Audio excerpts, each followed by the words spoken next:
పాకిస్తాన్లో ప్రభుత్వాలు నాయకులు ఆర్మీ చేతిలో కీలుబొమ్మలు. ఆర్మీ ఆడించినట్లు ఆడాల్సిందే, లేదంటే ఆ ప్రభుత్వాన్ని కూలగొట్టి అధికారం మరో పార్టీకి ఆర్మీ కట్టబెడుతుంది, లేదంటే తానే అధికారాన్ని చేపడుతుంది. ప్రజల జీవితాలను మరింతగా దిగజారుస్తోంది. 76 ఏళ్ల పాక్ చరిత్రలో ఇది సర్వసాధారణం. దేశం ఆర్థిక సంక్షోభంలోకి కూరుకుపోయినా ఆర్మీ తీరు మాత్రం మారడం లేదు. అక్కడి ప్రజలు పొరుగు దేశాలకు భిక్షమెత్తుకొని బతుకుతున్నా పాక్ సైన్యానికి చీమ కుట్టినట్లు కూడా అనిపించడం లేదు. ఈ పరిస్థితిని ఆర్మీ ఎప్పటికీ మార్చదు. కానీ ఆర్మీ తలరాతను మార్చే అవకాశం, ఆయుధం మాత్రం పాకిస్తాన్ ప్రజల చేతుల్లో ఉంది. అదే సామాన్యుడి వజ్రాయుధం ఓటు. ఇప్పుడు ఆ ఆయుధం పాక్ ప్రజల చేతుల్లో ఉంది. తమ తలరాతను మార్చుకుంటూ ఆర్మీని మూలన కూర్చోబెడతారా, లేక ఎప్పట్లాగనే సైలెంట్ గా ఉంటారా? చూద్దాం. పాకిస్తాన్లో మొదలైన కౌంట్ డౌన్. పోలింగుకు ఏర్పాట్లు పూర్తి చేసిన పాక్. ఆర్మీ రాతను ప్రజలు మారుస్తారా? పాకిస్తాన్లో కౌంట్ డౌన్ మొదలైంది.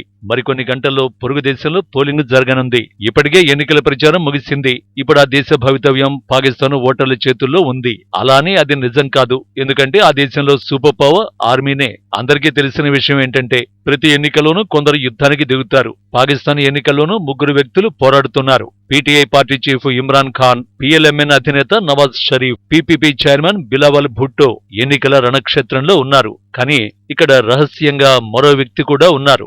అతడే ఆ దేశ ఆర్మీ చీఫ్ ఆసిమ్ మునీర్. అయితే తోలుబొమ్మల జాబితాలో తోలుబొమ్మ మాస్టర్ ఎందుకున్నారు?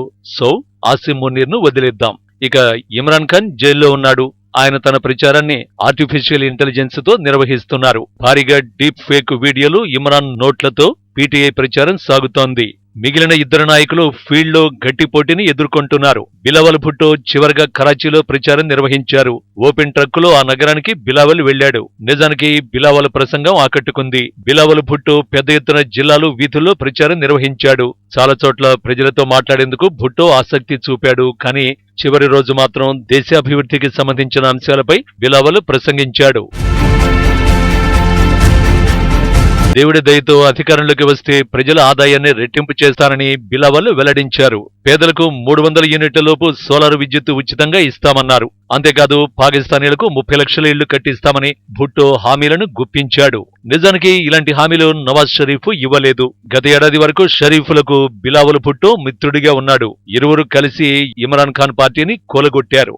అయితే ఇలాంటి విధానాన్ని మళ్లీ కొనసాగించమని భుట్టో చెబుతున్నారు. అంటే మళ్లీ నవాజ్ షరీఫ్ గెలిస్తే తాను విదేశాంగ మంత్రిగా ఉండాలని పీపీపీ చైర్మన్ కోరుకోవడం లేదు. అంతేకాదు పాత రాజకీయాలకు గుడ్ బై చెప్పాలని పిలుపునిస్తున్నాడు. ప్రతీకార రాజకీయాలను చెయ్యమని చెబుతున్నాడు. మరోవైపు కసూర్ పట్టణంలో నవాజ్ షరీఫ్ ప్రచారం కొనసాగింది. ఈ ప్రచారానికి షరీఫ్ కుటుంబం మొత్తం వచ్చింది. నవాజ్ ప్రసంగం కూడా ఆసక్తికరంగానే సాగిందని చెప్పొచ్చు. ఎందుకంటే ఆయన ప్రసంగంలో ఎక్కువగా యువతను లక్ష్యంగా చేసుకున్నారు. నిజానికి 35 ఏళ్ల లోపున్న ఓటర్లు పాకిస్తాన్లో 40% మంది ఉన్నారు. అందుకే షరీఫ్ వారిని ఆకట్టుకునేందుకు యత్నించారు. యువత పీఎంఎల్ఎన్ పార్టీ వెంటే ఉన్నారని షరీఫ్ చెప్పారు. తమ పంజాబ్ అభ్యర్థి అహ్మద్ ఖాన్ కు తెల్లగడ్డం వచ్చినా ఆయన యూతేనని చెప్పారు. ఆయన వెంటనే యూత్ నడుస్తున్నట్టు వివరించారు. పాకిస్తాన్ యూత్ లో ఉన్న ఎనర్జీ తనలోనూ ఉందని నవాజ్ చెప్పుకొచ్చారు. మొత్తంగా పాకిస్తాన్లో ఎన్నికల ప్రచారం ముగిసింది. నాయకుల ప్రయత్నాలు ముగిశాయి. ఇప్పుడు ఓటర్ల తీర్పే మిగిలి ఉంది. 8న జరిగే పోలింగులో ప్రజలు తమ ఓటు హక్కును వినియోగించుకోనున్నారు. పాకిస్తాన్లో మొత్తం 12,80,00,000 మంది ఓటర్లు ఉన్నారు. కానీ ఓటర్లు పోలింగుకు చాలా వరకు దూరంగా ఉంటున్నారు. 2018లో జరిగిన ఎన్నికల్లో అత్యల్పంగా 51% పోలింగు నమోదైంది. భారత్లో మాదిరిగానే పాకిస్తాన్లో కూడా 18 ఏళ్లు నిండిన వారికి ఓటు హక్కు లభిస్తుంది.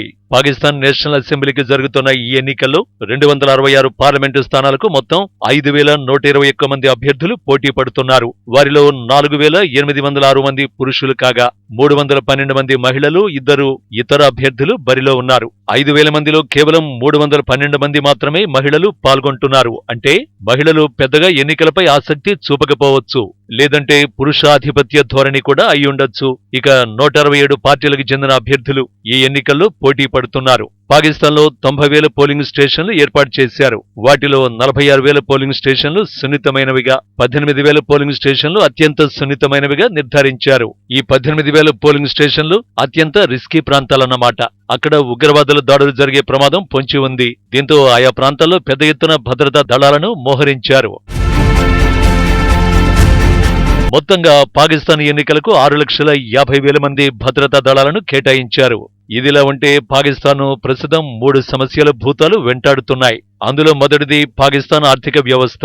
ఆ దేశంలో ద్రవ్యోల్బణం రేటు 30% చేరింది. ఇస్లామాబాద్ ఒకదాని తర్వాత మరొకటి అంతర్జాతీయ ద్రవ్యనిధి సంస్థ IMF నుంచి రుణ ప్యాకేజీలు తీసుకుంటోంది. దీంతో ప్రతి ఓటరు ఒకే అంశంపై ఆగ్రహాన్ని వ్యక్తం చేస్తున్నాడు. చమురు ధరలు మంట పుట్టిస్తున్నట్టు వాపోతున్నారు. తమకు రోజంతా పెట్రోల్ లేకపోతే నడవదని ఓ ఆటో డ్రైవర్ ఆవేదన వ్యక్తం చేశాడు. ప్రయాణికులేమో ధరల విషయంలో బేరమాడుతున్నారని తెలిపాడు. ఇలా రేట్లు పెరిగితే తాము బతకడం కష్టంగా మారిందని వాపోయాడు. చమురు ధరలు రోజురోజుకు పెరుగుతున్నాయని ఆటో డ్రైవర్ ఆందోళన వ్యక్తం చేశాడు. చిన్న చిన్న వ్యాపారాలపై చమురు, గ్యాస్ ధరల పెరుగుదల తీవ్ర ప్రభావం చూపుతోంది. ఒకప్పుడు 20 నుంచి 25 రూపాయలు పలికే టీ ఇప్పుడు 60 నుంచి 70 రూపాయలకు చేరినట్టు చెబుతున్నారు. దీనికి కారణం టీ పొడి, చక్కెర ధరలు విపరీతంగా పెరిగినట్టు వ్యాపారులు వివరిస్తున్నారు. ఇక పాకిస్తాన్లో రెండో సమస్య ఇమ్రాన్ ఖాన్. అతడి మద్దతుదారులు ఈ ఎన్నికలను ప్రతీకారం తీర్చుకునేందుకు ఉపయోగించుకుంటున్నారు. గతంలో తమ ప్రభుత్వం పడిపోవడానికి కారణమైన వారిని ఊరికే వదిలేది లేదని ఇమ్రాన్ సపోర్టర్లు చెబుతున్నారు. నిజానికి ఇది కొంచెం కఠినమైన అంశం.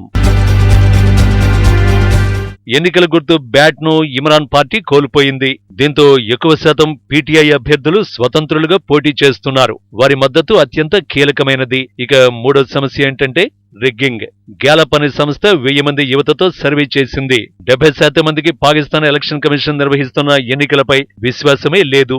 నిజానికి ఈ సర్వే సంఖ్య తక్కువే, కానీ ఇది పాకిస్తాన్లోని సెంటిమెంటుకు అద్దం పడుతోంది. పాకిస్తాన్లో ఎన్నికలు స్వేచ్ఛగా, పారదర్శకంగా నిర్వహిస్తారన్న నమ్మకం ఆ దేశ యువతకు లేదు. ఎన్నికల్లో పాల్గొనాల్సిన అసలైన ప్రధాన ఆటగాడు జైల్లో ఉన్నాడు. మరొక ప్లేయర్ జైలు శిక్షను తప్పించుకున్నాడు. మూడో ప్లేయర్ కు మాత్రం అతడి ఇంటి పేరే అతి పెద్ద ఆస్తి. ముఖ్యంగా పాకిస్తాన్లో ప్రజాస్వామ్యబద్ధంగా ఎన్నికలు జరుగుతాయన్నమాట నిజమే, కానీ ఆ దేశంలో ప్రజాస్వామ్యం ఎప్పుడో చచ్చిపోయింది. ఎందుకంటే ఈ ఎన్నికల ఫలితాలను ప్రజలు నిర్ణయించడం లేదు, అక్కడి ఆర్మీ నిర్ణయిస్తుంది. ఒకవేళ ఎన్నికైన ప్రభుత్వం ఏమాత్రం తమకు సానుకూలంగా లేకపోతే దాన్ని పడగొట్టి తమకు అనుకూల ప్రభుత్వాన్ని ఏర్పాటు చేసుకోవడం అక్కడి ఆర్మీకి వెన్నతో పెట్టిన విద్య. అవసరమైతే ఆర్మీనే ప్రభుత్వాన్ని కూలదోసి అధికారం చేపట్టిన చరిత్ర కూడా పాకిస్తాన్ ఆర్మీకి ఉంది. ఈ దేశంలో అధికారం చుట్టూనే నాయకులు, ఆర్మీ తిరుగుతారు. ప్రజలను మాత్రం గాలికొదిలేశారు. పాకిస్తాన్ ప్రజల తలరాతను మహమ్మద్ అలీ జిన్నా ఏనాడో రాసిపోయాడు. ప్రజలు తిరగబడి ఆర్మీని, నాయకులను తరిమికొట్టేంత వరకు పాకిస్తానీయుల బతుకులో మార్పు ఉండదు. అల్లాయే దిగి వచ్చినా ఆర్మీ కబంధ హస్తాల నుంచి ప్రజలను విడిపించలేడు. ఫలితాలు రాకముందే ఆర్మీ ప్రధాని అభ్యర్థిని నిర్ణయించింది. అయితే ఆర్మీ రాతను పాకిస్తాన్ ప్రజలు మారుస్తారా లేక ఆర్మీకి తలవంచుతారా అన్నది తెలియాలంటే మరికొన్ని గంటలు వేచి చూడాల్సిందే. Keep watching for more Pak political updates.